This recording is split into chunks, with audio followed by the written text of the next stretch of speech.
Shalom Bapak Ibu Saudara yang dikasihi oleh Tuhan. Puji nama Tuhan. Kalau kita ada hari ini semata-mata karena anugerah Tuhan. Oleh karena itu di malam hari ini jangan pernah berhenti untuk kita memuji, menyembah Tuhan. Dia Allah yang tidak pernah meninggalkan kita. Kita memuji, menyembah Tuhan malam hari ini. Dan untuk memulai ibadah kita di Root and Blessing ini, kita awali dengan doa.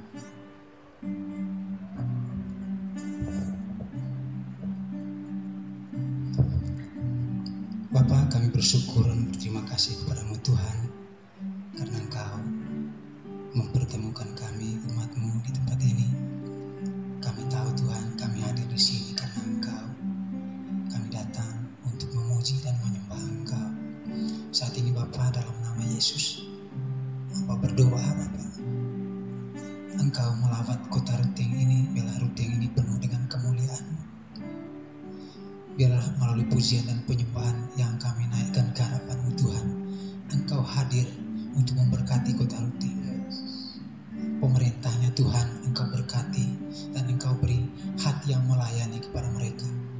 Juga semua umat-Mu yang belum merasakan lawatan-Mu di kota ini Tuhan, biar melalui doa kami Tuhan, dalam nama Yesus kami mohon Engkau melawat umat-umat di kota Ruteng ini Tuhan, untuk menjadi penyembah-Mu dengan menyembah Engkau dalam roh dan kebenaran.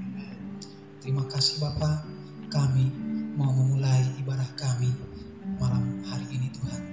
Hanya dalam nama Tuhan Yesus Bapa kami telah berdoa. Haleluya. Amin. Ada satu pribadi yang tidak pernah meninggalkan kita, namanya Yesus. Ketika kita mengalami kesulitan di dalam hidup kita, Dia sahabat yang selalu setia dan Dia yang menemani kehidupan kita. Kita naikkan pujian ini.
Ada satu sobatku yang setia,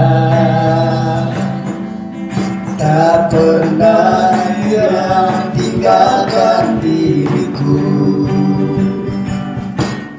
Di waktu aku susah, waktu ku sendirian, Dia selalu menemani diriku.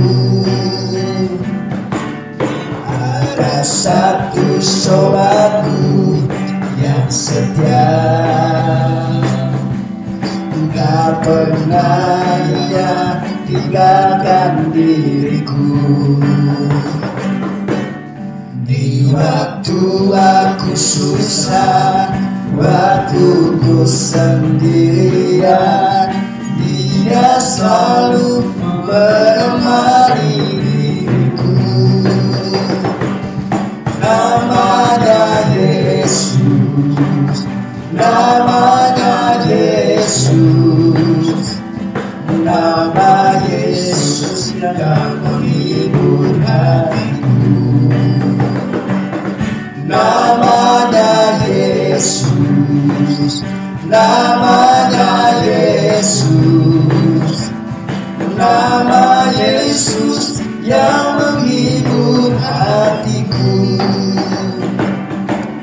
namanya Yesus, namanya Yesus, nama Yesus yang menghibur hatiku.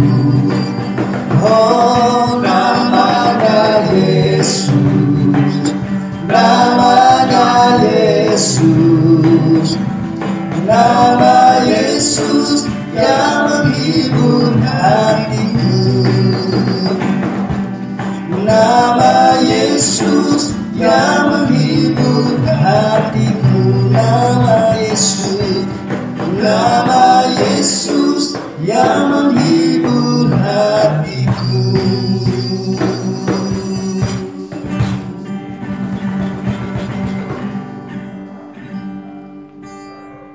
Mari kita siapkan hati kita untuk mendengar firman Tuhan malam hari ini. Satu hal yang kita percaya, bahwa Tuhan Yesus Kristus sangat mengasihi saudara dan saya. Hari ini kita mengalami banyak kesulitan, banyak kesukaran, tapi Dia tidak pernah tinggalkan saudara. Apapun yang kita alami hari ini, kita tetap bersyukur kepada Tuhan. Alkitab berkata bahwa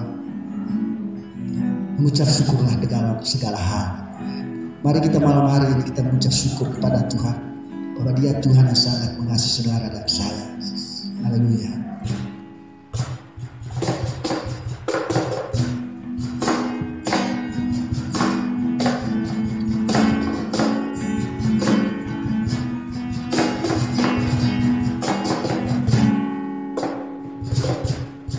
Dia morigen tumpoli kita, Nene jodoh anak kerja, moman morin polirawan berhak aduanku, kemana moman neomoman Dia morigen tumpoli kita, Bugene ya jodoh anak kerja, moman mori polirawan dalam aduanku, kemana moman neoman di sana, oh di sana, di sana, lorong mangai. Aku yo, dede, moseke, aku yo.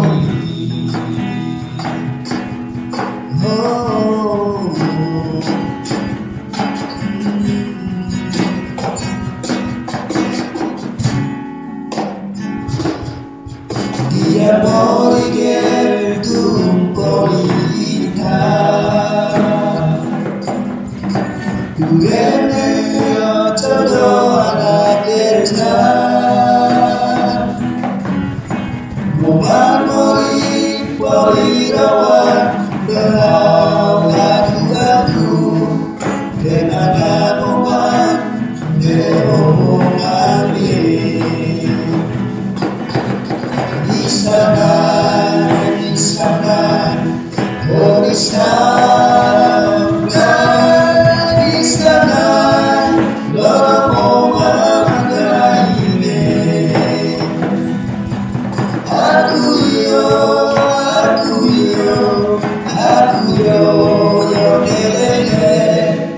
dede moseke, aku yo mori.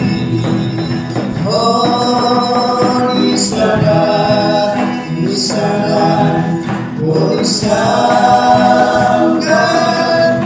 sana, lorong mangai. Aku yo,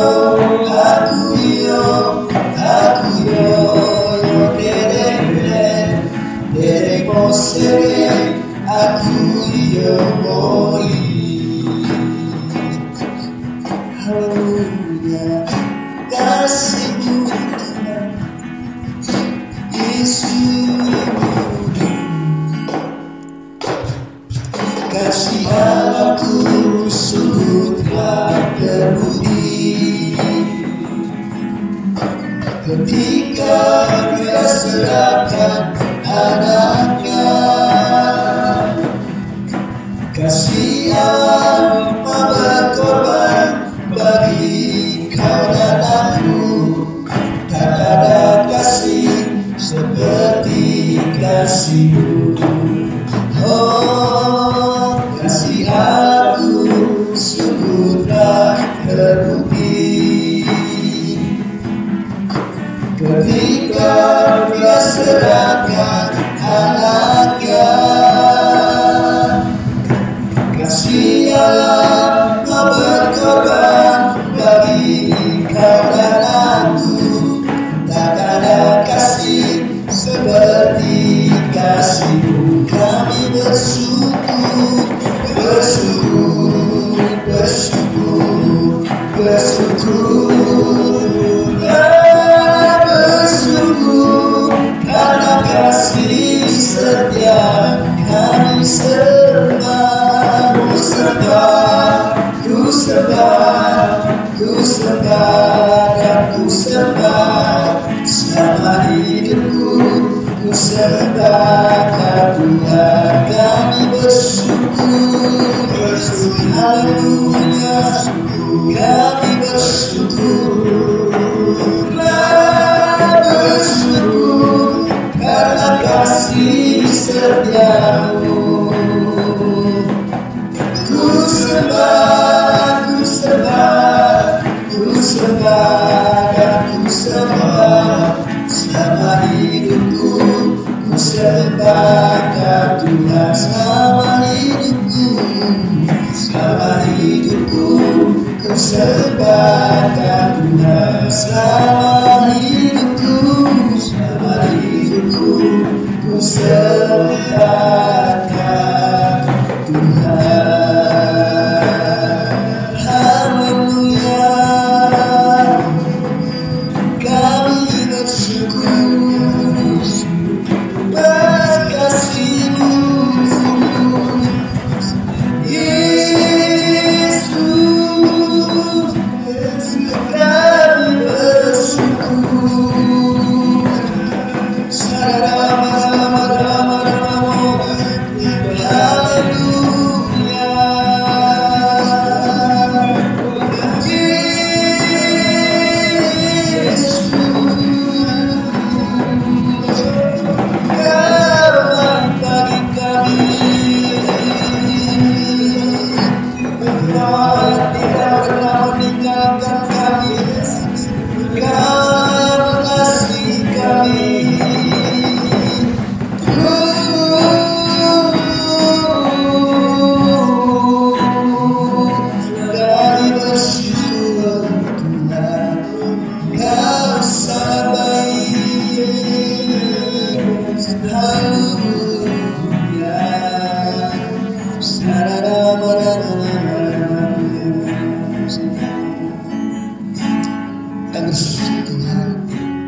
Bersyukur, bersyukur, bersyukurlah, bersyukur karena kasih setia-Mu.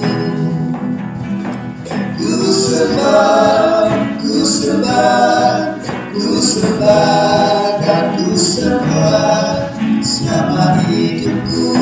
Ku sembah Tuhan. Oh, bersyukur, bersyukur, bersyukurlah, bersyukur karena kasih setia-Mu. Ku sembah, ku sembah, ku sembah dan ku sembah selama hidupku. Ku sembah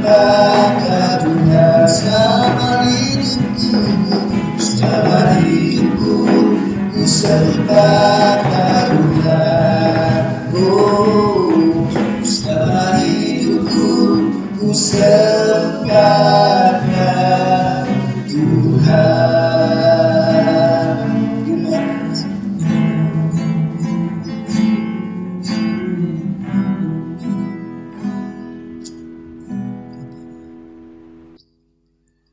Selamat malam.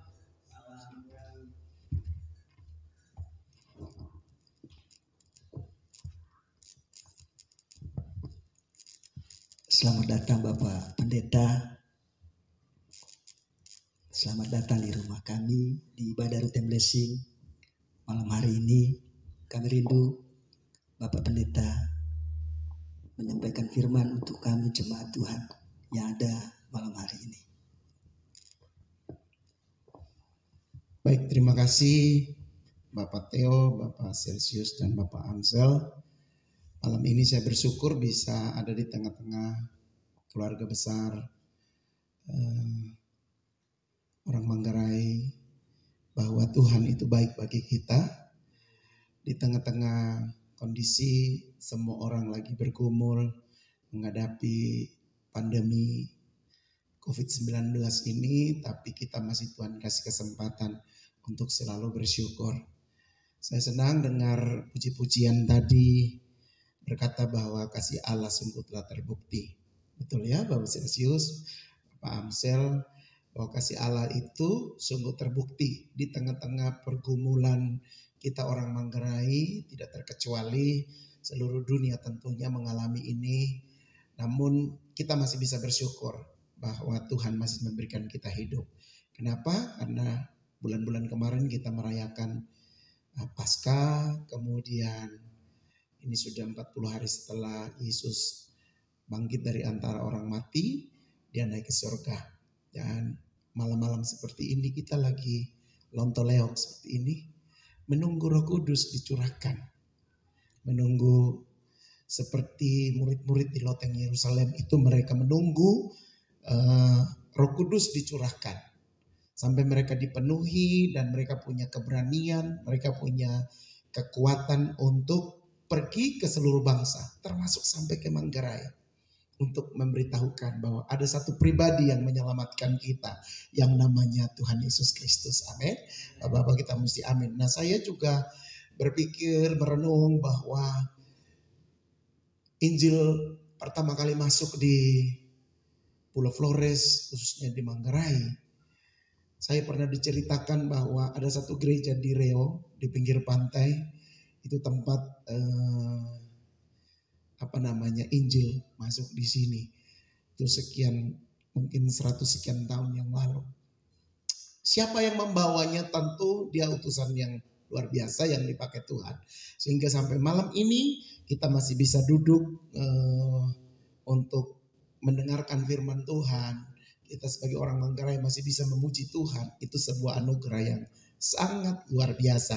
Oleh karena itu malam ini sebelum kita berbicara atau sharing firman Tuhan, saya ajak mari kita sama-sama berdoa. Mari kita berdoa. Bapak, kami bersyukur malam ini ada anugerah yang terbaik. Kami putra-putri Manggarai yang ada di bumi Congkasai ini bisa mengucap syukur kepada Tuhan. Sebab di tengah-tengah pandemi COVID-19 kami masih diberikan hati yang haus dan lapar akan Tuhan. Dan khususnya malam hari ini kami lagi ada di momen di mana hari pencurahan Roh Kudus, Pentakosta itu hampir datang bagi kami. Dan malam-malam ini kami duduk merenungkan firman Tuhan. Sebab dengan firman itu akan membuat iman kami timbul dan kami bisa berdiri bagi Tuhan di negeri ini. Kami tetap beriman kepada Tuhan bahwa Tuhan yang memberkati semua kami penduduk Manggarai. Terima kasih Bapa di sorga, kami mengucap syukur untuk malam ini. Hanya di dalam nama Tuhan Yesus kami berdoa. Haleluya, amin. Bapak Celsius, Bapak Amsel, dan juga Bapak Theo, tentu ada banyak hal yang berubah hari-hari ini. Kalau kita dengar yang suka nonton di televisi atau lihat di berita online, maka ada satu istilah yang lagi keren hari-hari ini, yang lagi menjadi topik hangat di semua media siar, yaitu yang disebut dengan bahasa Inggrisnya itu new zaman, atau akan datang sebuah musim yang baru, zaman yang baru, di mana ada banyak sekali perubahan-perubahan yang tentu akan melanda kehidupan kita, tidak terkecuali kita yang di Manggarai. Oleh karena itu pesan saya malam ini dengan renungan ini, saya mau bilang apapun yang terjadi, kita mesti tetap memiliki hidup yang baik. Amin ya. Berubah apapun, tetapi sejatinya kita orang Manggarai harus tetap memiliki hidup yang baik. Mungkin kita pinjam bahasanya Habakuk. Dia bilang ladang tidak menghasilkan, pohon zaitun tidak menghasilkan buah, kemudian anggur itu pun tidak menghasilkan. Artinya bahwa ada sebuah masa paceklik yang cukup panjang karena sebuah keadaan yang begitu susah di Israel waktu itu. Tetapi Habakuk dia bilang begini, aku tetap beriaria di dalam Tuhan. Kata beriaria di dalam Tuhan itu punya pengertian bahwa dia memiliki hidup yang tetap baik sekalipun di tengah keadaan yang sulit. Amin. Di tengah keadaan yang sulit, memang hari-hari ini kita bergumul ya Pak Celsius, Pak Amsel, Pak Teo bergumul. Tapi ketika kita memiliki cara hidup yang baik, saya percaya hati Tuhan tertarik untuk tidak meninggalkan kita. Saya mau bawa kita untuk baca satu firman Tuhan dulu malam ini, yang saya ambil dari 1 Petrus, surat dari Petrus yang pertama,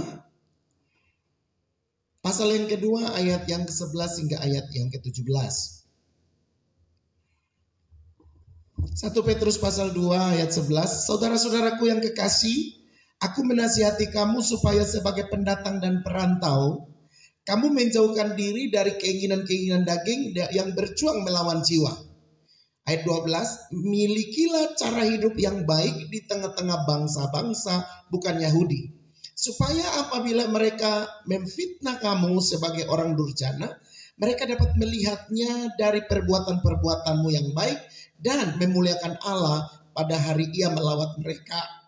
Tunduklah karena Allah kepada semua lembaga manusia, baik kepada raja sebagai pemegang kekuasaan yang tertinggi, maupun kepada wakil-wakil yang diutusnya untuk menghukum orang-orang yang berbuat jahat dan menghormati orang-orang yang berbuat baik. Sebab inilah kehendak Allah, yaitu supaya dengan berbuat baik kamu membungkamkan kepicikan orang-orang yang bodoh. Hiduplah sebagai orang merdeka dan bukan seperti mereka yang menyalahgunakan kemerdekaan itu untuk menyelubungi kejahatan-kejahatan mereka.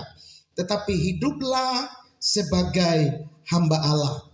Ayat yang terakhir, ayat yang ke-17. Hormatilah semua orang, kasihilah saudara-saudaramu, takutlah akan Allah, hormatilah raja. Jadi Bapak-bapak yang dikasihi oleh Tuhan Yesus Kristus, ini surat Petrus ini ditujukan kepada jemaat Kristen yang berada di perantauan. Jadi tulisan ini ditulis ratusan tahun yang lalu, ditujukan kepada orang-orang Kristen yang berada di perantauan atau disebut orang-orang pendatang. Bisa ditemukan di 1 Petrus 1 ayat 1, yang berarti penduduk asing yang cuma tinggal sementara di daerah perantauan. Kalau kita masuk lebih dalam kepada siapa sejatinya kita manusia hidup di dunia ini, kita disebut sebagai musafir, betul ya? Kita hidup di dunia ini sebagai musafir, yang mana nanti kita akan pulang ke negeri asal kita, ke surga. Satu hari semua akan terima panggilan untuk kembali ke surga. Berarti kita ada di mana sekarang? Daerah perantauan atau tanah rantau, orang bilang. Dunia ini menjadi tanah perantauan. Kita cuma bekerja sebentar dan nanti kita akan pulang ke sana. Oleh karena itu, Petrus menulis dengan luar biasa bahwa waktu orang-orang Kristen sedang berada di dalam berbagai-bagai penderitaan dan penganiayaan, dia tulis surat ini. Jadi hidup di perantauan itu, dalam gambarannya Petrus, dia ada di dalam sebuah perjuangan. Dan perjuangan itu selalu konotasinya itu menderita. Tidak ada perjuangan yang happy saja, betul ya. Berjuang itu pasti bayar harga di sana. Berjuang itu pasti wow, mati-matian. Nah, orang yang lagi berjuang itu ada di dalam penderitaan dan penganiayaan. Apalagi zamannya Petrus ini. Penganiayaan begitu nyata di depan mata sehingga sangat luar biasa. Mereka mengalami penderitaan karena mereka hidup saleh serta berbuat baik dan benar. Ini yang mesti jadi catatan kita berempat pada malam ini, bahwa menderita itu bukan karena mencuri, menderita itu bukan karena kita arogan, menderita itu bukan karena ulah kita, tapi kita menderita karena kita mempertahankan hidup saleh. Pernah alami?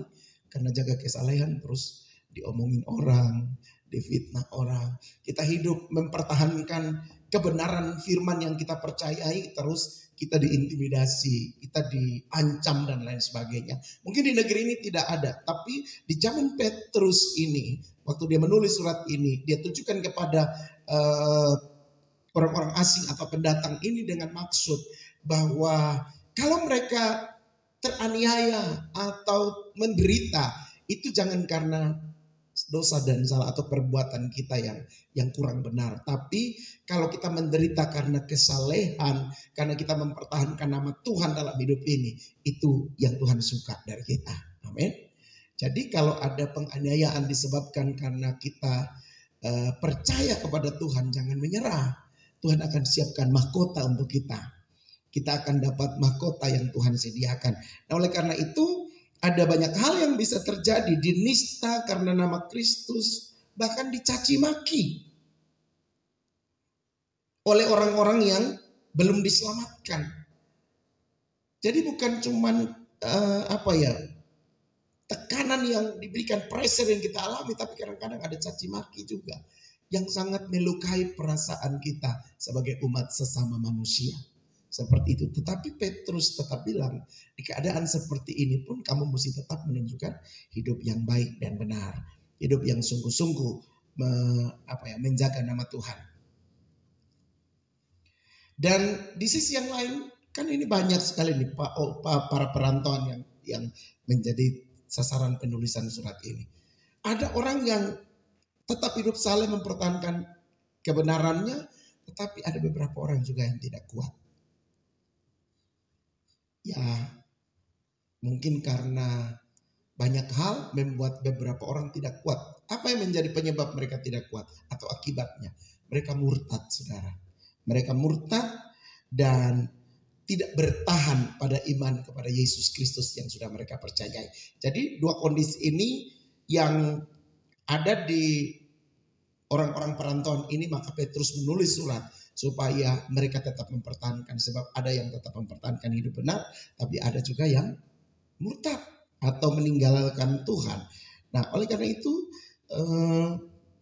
dalam keadaan bagaimanapun, Bapak-bapak, orang Kristen atau orang percaya kepada Tuhan harus tetap hidup dan bertumbuh. Setuju ya? Katakan amin. Jadi dalam keadaan apapun, Petrus menekankan bahwa dalam keadaan apapun dan bagaimanapun, orang Kristen atau pemercaya kepada Kristus itu harus tetap hidup dan terus bertumbuh. Karena di mana ada penganiayaan, di situ ada pertumbuhan. Saya ingat ada khotbah dari seorang penginjil yang paling luar biasa, namanya Yusuf Roni. Dia berkata bahwa orang Kristen itu semakin ditekan, dia akan semakin merambat. Jadi semakin mengalami penganiayaan, kekristenan itu akan berkembang dengan luar biasa. Oleh karena itu orang Kristen tidak boleh alergi dengan penganiayaan. Atau orang percaya tidak boleh takut terhadap tekanan, terhadap pressure, bahkan caci maki. Karena kita berjalan dalam kebenaran, jangan pernah takut. Jangan pernah mundur, sebab disitulah Tuhan akan mengerjakan. Saya ingat itu, saya masih remaja dengar khotbahnya Yusuf Roni. Dia bilang kalau orang Kristen itu ditekan, jangan pernah takut, sebab Tuhan akan bela untuk membuat dia merambat kemana-mana. Jadi hari ini bagi kita berempat tentu menjadi sebuah quotes tersendiri, bahwa keadaan bagaimanapun orang Kristen harus tetap hidup dan bertumbuh. Amin. Amin ya Pak Celsius. Nah, oleh karena itu apa yang ditulis di dalam Petrus tadi ini saya mau bilang begini, kenapa orang Kristen itu jangan menyerah? Karena di dalam Pak Celsius dan Pak Theo dan Pak Amsel itu kita memiliki potensi Allah yang luar biasa. Potensi ilahi untuk bikin kita bertumbuh.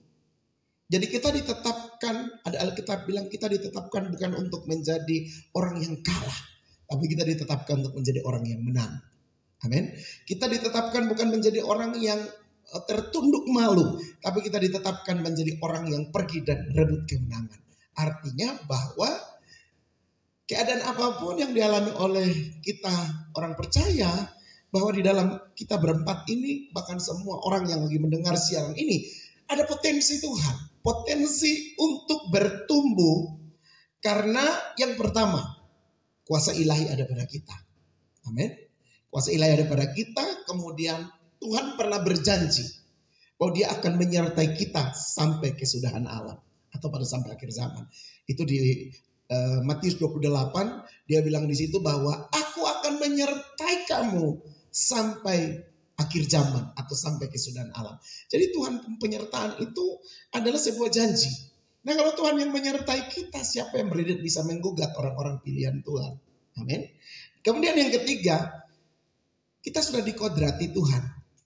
Kodrat ilahi mengikuti kita bahwa kita adalah orang yang mesti bertumbuh di dalam Tuhan. Oleh karena itu dalam kondisi saya berbicara tentang memiliki hidup yang baik ini, karena saya tahu bahwa hari-hari ini cuma dua pilihan. Kalau orang itu memaknai kondisi seperti hari ini dengan cara berpikir Tuhan bahwa Tuhan akan bikin dia maju, pasti dia maju. Tapi kalau orang berpikir bahwa ini kejadian, ini persoalan COVID-19 ini adalah hukuman dari Tuhan, maka dia akan hancur. Nah tinggal kita memaknai dengan cara yang negatif atau positif. Tapi saya berharap kita berempat ini akan melihat bahwa kodrat ilahi adalah menetapkan Om Amsel, Om Theo, Pak Celsius, saya menjadi orang yang menang di dalam Tuhan. Amin, amin. Oke, karena itu semua saudara yang ada di sana pun mesti mengerti kodrat Allah bagimu adalah kamu pemenang di tengah-tengah keadaan yang susah. Engkau adalah orang yang ditetapkan Tuhan untuk memiliki kuasa memegang janji, bahkan kodrat kemenangan ilahi itu ada di dalam kita semua. Engkau yang setuju di sana tepuk tangan bagi Allah kita. Nah, oleh karena itu malam ini Pak Celsius dan Pak Amsel serta Pak Theo ada beberapa cara hidup yang harus dimiliki oleh orang Kristen supaya dia dapat bertumbuh ke arah kedewasaan yang sempurna di dalam Yesus Kristus. Saya mau kasih tahu ada beberapa rahasia cara hidup supaya kita tetap bertumbuh ke arah kedewasaan yang sempurna. Misalnya Pak Celsius beberapa hari lalu anak sulung baru ulang tahun ya Pak. Apa harapan Pak untuk dia?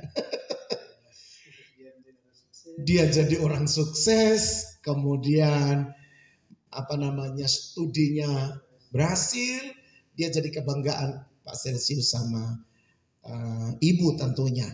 Nah, saya malam ini punya kewajiban untuk berbagi kepada kalian bertiga beberapa cara hidup yang harus dimiliki oleh orang Kristen supaya dia dapat bertumbuh ke arah kedewasaan. Yang pertama, saya tetap ambil dari tidak kemana-mana dari surat Petrus, pertama Petrus tadi.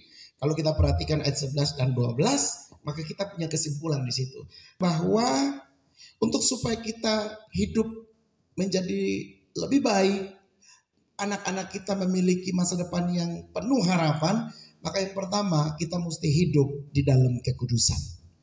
Hidup di dalam kekudusan itu penting sekali, sebab Petrus mengingatkan semua pembaca bahwa supaya mereka mengesampingkan sikap hati tertentu yang salah yang akan merusak kesaksian hidup mereka. Hal yang sangat penting untuk orang Kristen adalah harus hidup di dalam kesucian. Kenapa kita mesti hidup di dalam kesucian? Karena Mazmur bilang tanpa kesucian kita tidak bisa melihat Allah. Tanpa kesucian kita tidak bisa datang ke gunung kudusnya. Bahkan Alkitab bilang bahwa orang yang suci hatinya itu yang akan memiliki kerajaan Allah. Jadi di Petrus pasal 11 ini, Petrus 1 Petrus 2 ayat 11 itu dia bilang, Aku menasihati kamu supaya sebagai pendatang dan perantau kamu menjauhkan diri dari keinginan daging dan yang berjuang melawan jiwa. Miliki cara hidup yang baik di tengah-tengah bangsa yang bukan Yahudi. Jadi ini menunjukkan bahwa kualitas hidup, kekudusan itu standar hidupnya surga untuk kita yang hidup di bumi. Sebagai orang yang datang dari surga dan merantau di bumi, maka miliki kualitas hidup yang dimiliki surga, yaitu kekudusan. Jadi poin yang pertama, ajari diri kita sendiri, ajari kehidupan keluarga kita, anak-anak kita untuk mereka mulai belajar hidup dalam kekudusan. Sebab kalau mereka hidup dalam kekudusan, ini merupakan standar surga. Tuhan itu datang dan mencari orang yang berdosa supaya apa? Dia menguduskan yang berdosa. Memang kita berdosa, tapi kita tidak tinggal di dalam dosa itu. Kita mau dikeluarkan sama Tuhan dari dosa itu dan hidup di dalam kekudusan. Jadi hari ini saya mau bilang bukan cuma baju kita yang putih, tapi hati kita juga mesti putih. Amin. Supaya apa? Supaya kita menikmati apa yang merupakan janji Tuhan yang luar biasa. Nah, untuk dapat hidup dalam kesucian, maka Yohanes pasal 4 bilang kepada Tuhan berbicara kepada perempuan di sumur Yakub. Dia bilang, kamu mau minum air di sumur ini, kamu pasti haus lagi. Tapi kamu kalau minum air yang aku berikan, maka kamu tidak akan haus lagi untuk selama-lamanya. Kamu tidak akan haus lagi. Terus itu perempuan bilang begini, saya mau air itu.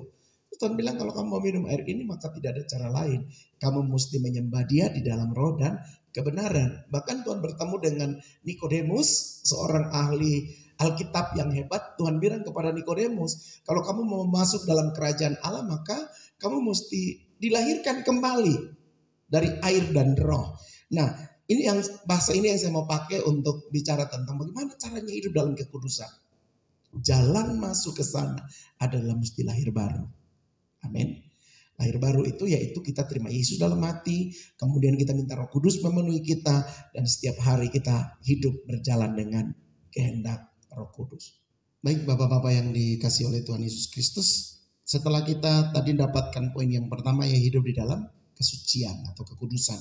Maka yang kedua, cara hidup yang mesti ada dalam kehidupan kita supaya kita menjadi kesaksian bagi banyak orang, yaitu kita mesti hidup di dalam ketaatan. Kalau kita perhatikan kata taat, itu mau bolak-balik dari depan ke belakang, belakang ke depan, tidak berubah. T-A-A-T, dari belakang coba. T-A-A-T, kita susun dari atas ke bawah. Tetap mau bolak-balik gimana pun, kata taat itu artinya ya taat gitu. Nah, hidup dalam ketaatan khusus di dalam ayat yang ke-13 dan ayat yang ke-14 itu, Petrus mengatakan bahwa orang Kristen harus tunduk kepada pemerintah, taat kepada pemerintah. Nah, hari-hari ini kita selalu mendengar ada protokol yang disampaikan kepada masyarakat untuk mengikuti semua aturan pemerintah. Tinggal di rumah, pakai masker kalau keluar rumah, apalagi cuci tangan pakai air mengalir dan sabun. Kemudian jaga jarak dan lain sebagainya. Tidak boleh bepergian ke mana-mana. Diam di rumah, stay home misalnya. Dan sebagai orang percaya, maka di dalam ayat yang ke-14-15 tadi dia bilang kita mesti taat kepada pemerintah. Kita mesti ayat 13 dan 14 itu ketaatan kepada pemerintah itu mesti ditunjukkan. Peduli kepada aturan-aturan yang pemerintah berikan kepada kita itu mesti dikerjakan. Karena nonsens atau bohong kalau kita bilang kita taat kepada Tuhan. Kita rajin beribadah, kita melakukan semua hukum-hukum Tuhan. Tapi kepada pemerintah yang ada di atas kita tidak taat. Kita tidak taat kepada pemimpin-pemimpin yang Tuhan taruh di atas kita dan lain sebagainya. Jadi cara hidup yang baik supaya dilihat orang adalah kita mesti jadi contoh mentaati pemerintah. Amin ya. Mentaati pemimpin-pemimpin baik itu di perusahaan, di tempat kita bekerja, termasuk di gereja, kepada pemimpin-pemimpin yang ada di gereja. Sehingga itu akan membuat orang melihat. Dan mereka menjadi oh iya ya, ternyata orang Kristen yang lahir baru yang bertobat yang penuh Roh Kudus itu mereka taat pemerintah. Mereka taat kepada pemimpin-pemimpin. Sebab Petrus bilang bahwa tidak ada pemimpin yang tidak berasal dari Allah. Oleh karena itu, bagaimana kita mesti hidup, membuktikan, menunjukkan bahwa kita punya kehidupan ini, cara hidup yang baik adalah taat kepada pemimpin-pemimpin kita. Pemerintah, pemimpin religius, kemudian kalau dalam keluarga tentu ada orang tua, anak-anak mesti hormati orang tua. Mereka juga pemimpin kan, gitu, di tempat kita bekerja dan lain sebagainya. Nah, itu yang kedua. Kemudian yang ketiga, bagaimana supaya kita bisa hidup lebih baik. Hidup takut akan Allah. Hidup dalam kekudusan yang pertama. Yang kedua, kita hidup dalam ketaatan. Yang ketiga, kita takut akan Allah. Ayat 15 hingga ayat yang ke-17 dari 1 Petrus pasal 2 tadi menjelaskan bahwa selain kita hidup suci, kita hidup taat, maka hal yang dapat membuat orang Kristen dapat menjadi saksi Tuhan yang baik ialah dengan takut akan Allah. Ketika kita takut akan Allah, maka kita akan menghormati Dia. Amin. Kita akan memberikan respect. Takut itu bukan seperti maling yang takut ketangkap, bukan. Tetapi takut itu adalah rasa hormat kita kepada Dia, Tuhan sebagai Sang Pencipta. Sehingga semua perkataannya, semua perintah-perintahnya, setiap hukum-hukumnya yang ditulis dalam Alkitab itu mesti menjadi bagian yang kita taati dan kita laksanakan. Apa saja yang Tuhan perintahkan kepada kita, kita lakukan. Apa saja yang Tuhan suruh, kita lakukan. Dan saya tahu bahwa takut akan Allah ini ada di jiwa kita orang-orang Manggarai. Amin. Saya suka melihat orang-orang yang kalau di minggu pagi mereka pergi ke rumah Tuhan. Di semua jenis gereja yang ada. Semua baik itu orang Kristen ataupun umat Katolik, mereka pagi-pagi di minggu itu mereka datang mencari Tuhan. Itu bukti ketaatan bahwa ada satu hari, satu waktu yang kita berikan kepada Tuhan sebagai bukti ketaatan kita mau datang beribadah kepada Dia. Amin. Nah, malam ini 3 hal ini yang bisa menjadi pola yang baik untuk menunjukkan kepada orang-orang di luar sana bahwa kita orang percaya itu selalu memiliki cara hidup yang baik di tengah-tengah keadaan yang tidak baik. Tadi saya bicara mulai dengan ada tekanan, ada penderitaan, ada cobaan, bahkan ada caci maki yang bisa dialami oleh orang-orang percaya karena mereka berjalan atau mempertahankan iman. Tapi kalau kita hidup dalam kekudusan, kita hidup di dalam ketaatan, kita hidup di dalam percaya kepada Allah, maka saya percaya tidak ada yang tidak bisa kita buat dengan Tuhan. Tuhan akan memberikan kepada kita hikmat untuk kita bisa keluar dari keadaan kondisi yang paling sulit. Sebab kalau kita perhatikan di surat Petrus tadi, dia bilang milikilah cara hidup yang baik. Di dalam 1 Petrus 2 ayat yang ke-12. Milikilah cara hidup yang baik di tengah-tengah bangsa yang bukan Yahudi. Supaya apabila mereka memfitnah kamu sebagai orang durjana, mereka dapat melihat dari perbuatan-perbuatanmu yang baik dan memuliakan Allah pada hari Ia melawat mereka. Jadi ini dua hal yang berbeda. Yang satu memang ada tekanan, ada penderitaan, ada fitnah dan lain sebagainya. Tetapi kita membuktikannya itu dengan perbuatan kita. Perbuatan kita yang tadi itu dalam kekudusan. A katakan A, B katakan B. Hitam bilang hitam, putih bilang putih. Kira-kira begitu. Itu bicara tentang kekudusan. Nah, kemudian bicara tentang taat. Itu tidak ada kata tidak di dalam ketaatan. Walaupun nanti berikutnya kita bisa memberikan sebuah pembelaan, tetapi ketika ada sesuatu hal yang diturunkan, baik itu dari pemimpin kita, pemerintah kita, bagian kita adalah taat mengikutinya. Kemudian yang ketiga, kita belajar hidup takut akan Tuhan tiap-tiap hari. 3 poin ini akan membuat kita menjadi hidup berbeda dari orang-orang luar sana. Jadi kenapa Petrus mengajarkan kepada orang-orang perantau ini mesti bikin perbedaan? Karena dengan demikian hidup kita ini menjadi saksi bagi banyak orang untuk orang mengikuti Tuhan. Nah, khusus untuk kita berempat tentunya di malam hari ini sebagai orang-orang yang telah ditebus oleh Tuhan Yesus, sudah lahir baru, hidup di dalam menyembah Tuhan di dalam roh dan kebenaran. Maka ada satu hal yang dituntut lebih daripada kita orang-orang Manggarai adalah bahwa tunjukkan bukan dengan bicara, tapi kita tunjukkan dengan perbuatan.